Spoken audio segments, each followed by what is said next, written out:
Okay, so I do have to redo this video. It is on mute. Um, it ended up getting blocked because, Star Wars is owned by Disney. So I'm hoping with the sound muted that I'll be able to upload this with the voiceover eventually. I'm hoping that this does work. So what I'm going to do, I'm going to cut off right here and I'm going to pick right back up.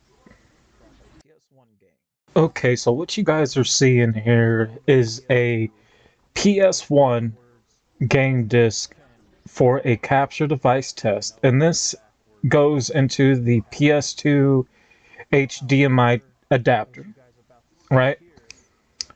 And also for a capture test. Now, as you can see where the black screen is and how that ended up going is because now we're going into test gameplay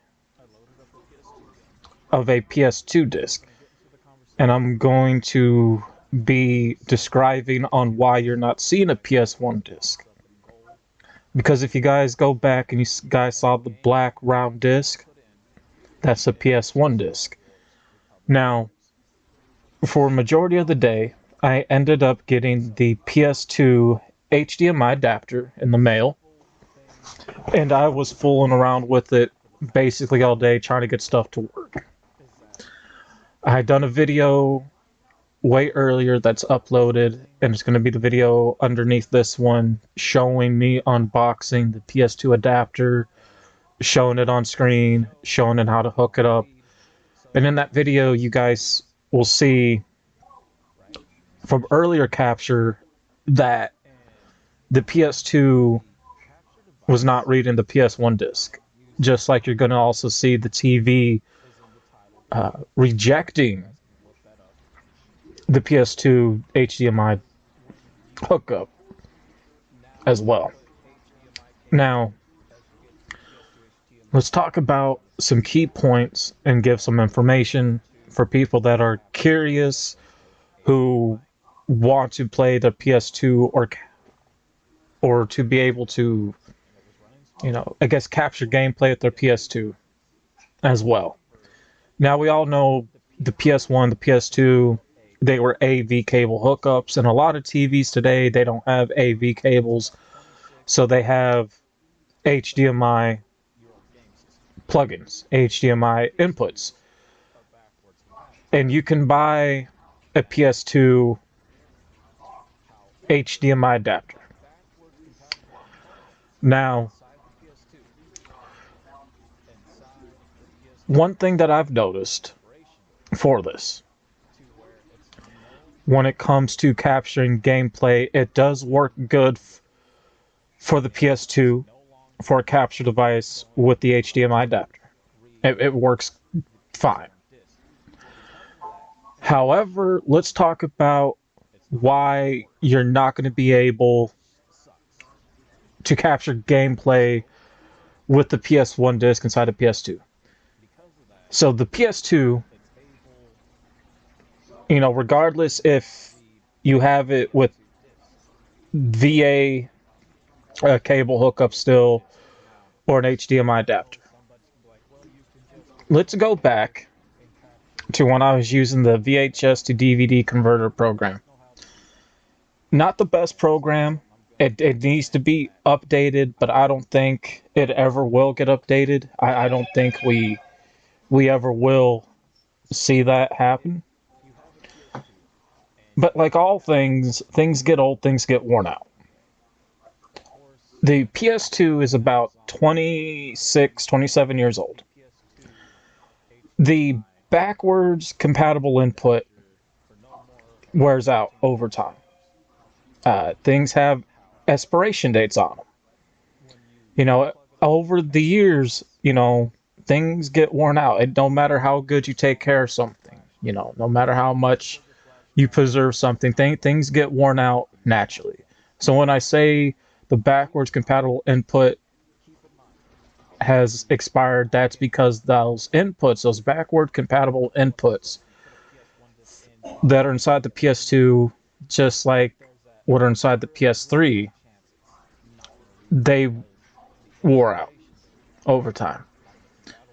But for the PS2 backwards compatible input, it shouldn't be surprising considering how old the console is and why it no longer reads PS1 disc. So you're not going to be able to play a PS1 game on a PS2 anymore.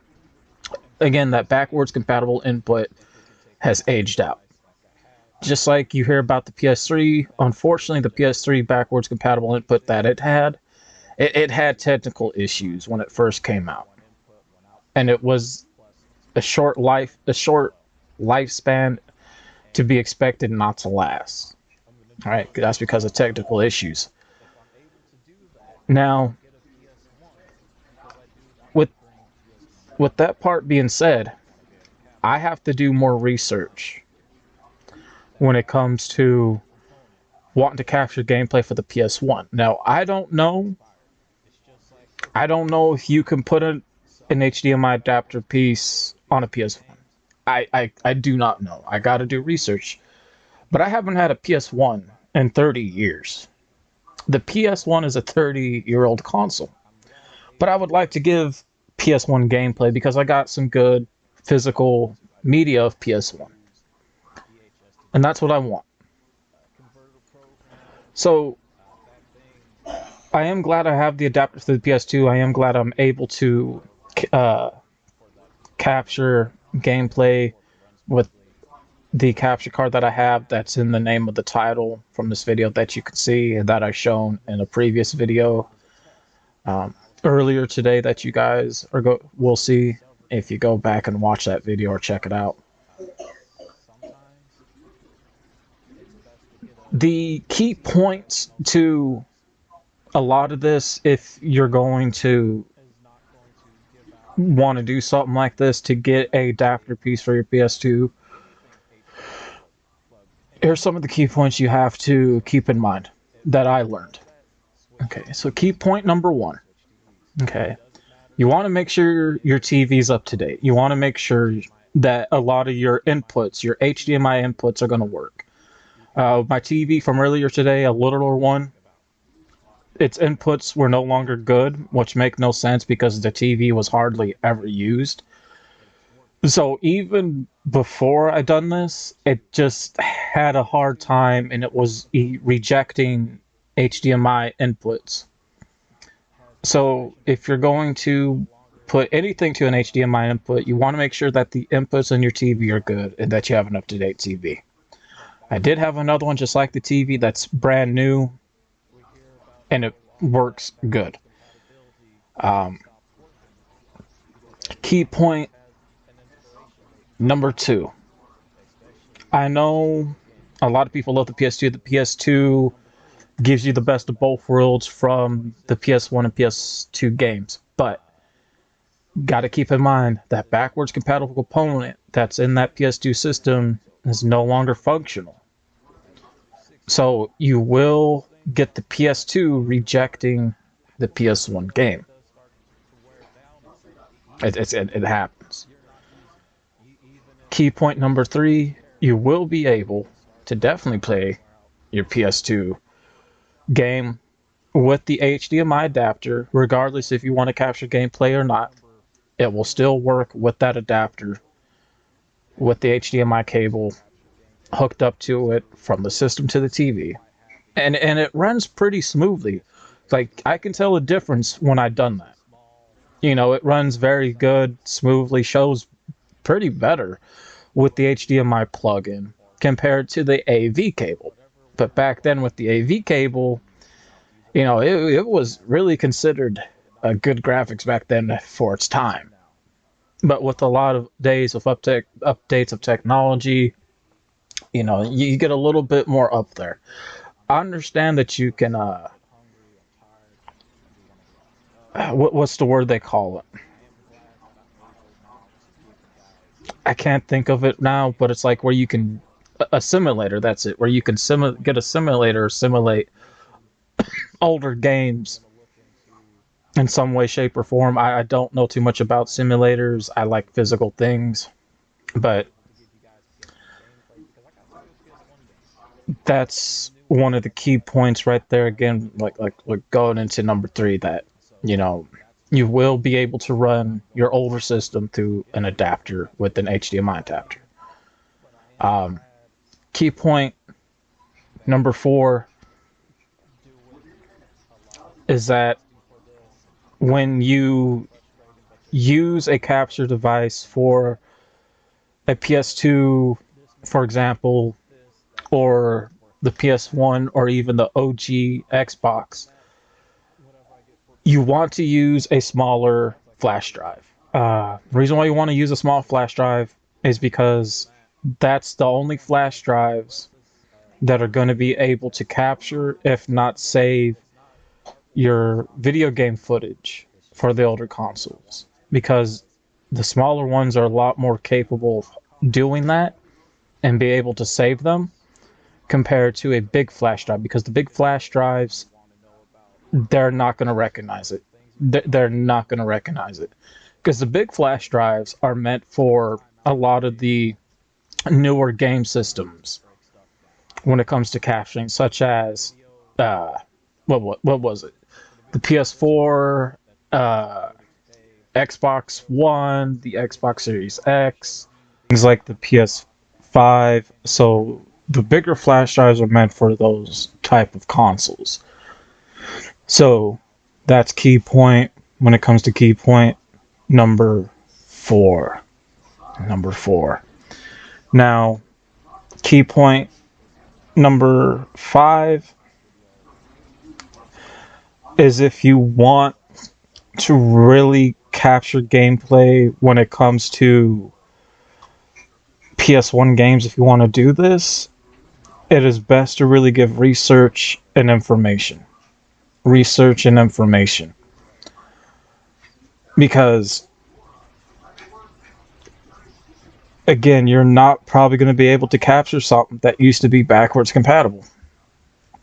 And a lot of people are not really going to break down or describe as something to help others out who want to do this. This is why I choose to do it with the voiceover.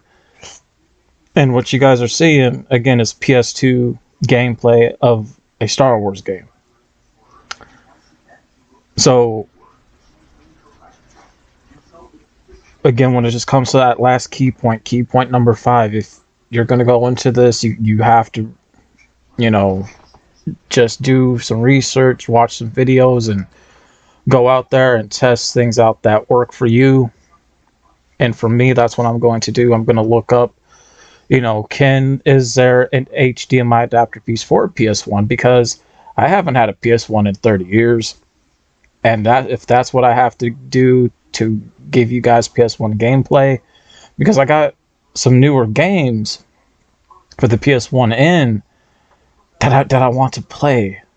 Things I haven't saw or played in a long time. So there's that. So when it comes to the PS2 HDMI adapter piece, it will work. You'll still be able to use it with the capture device as well. But if you want to go and do something with like a PS1 gameplay, you're not going to be able to do that with the PS2 anymore. They are no longer backwards compatible because that backwards compatible component has expired. It expired. It's no longer working anymore like that. However, that's saying that's putting it mildly, because it's a lot. Because the backwards compatibility back then was more long-lasting and known that it was going to work than the PS3 backwards compatibility, which had technical issues. So there's a lot that goes into this, things that you have to learn and tinker with, and if you're going to have hiccups with things that eventually you're going to, I guess, dissect in a way and figure out, okay, like this works with this doesn't work with that don't work with this. Okay, this seems to do good with that. Like A through Z or A through C. But that being said, I'm out. piece, and I'm hoping that I was able to give some good information the best I could, and for people that maybe want to do this or having trouble understanding why certain things are not working. That being said, I'm out. Peace.